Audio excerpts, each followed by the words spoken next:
સુરતમાં કોળી સેના દ્વારા મફત નોટબુક વિતરણનો કાર્યક્રમ યોજાયો। સુરત ખાતે કોળી સેના દ્વારા વિદ્યાર્થીઓને પ્રોત્સાહન આપવા માટે મફત નોટબુક વિતરણ કાર્યક્રમનું આયોજન કરવામાં આવ્યું। કાર્યક્રમમાં રાજુલા ખાંભા જાફરાબાદના ધારાસભ્ય હીરાભાઈ સોલંકી મુખ્ય અતિથિ તરીકે ઉપસ્થિત રહ્યા।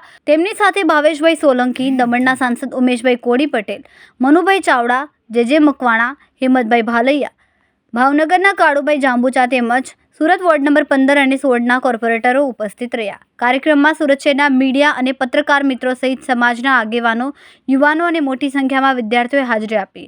કાર્યક્રમ દરમિયાન વિદ્યાર્થીઓને મફત નોટબુક વિતરણ કરવામાં આવ્યું અને શિક્ષણને પ્રોત્સાહન આપવાનો સંદેશ આપવામાં આવ્યો।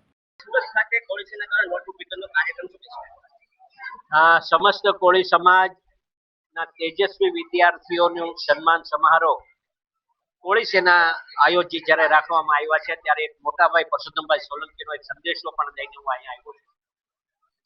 આપણા બાળકોને, તેજસ્વી બાળકોને ઇનામ વિતરણના કાર્યક્રમમાં હું કોળી સેનાના આગેવાનોને, કોળી સેનાના સૈનિકોને હું ખૂબ ખૂબ અભિનંદન આપું છું।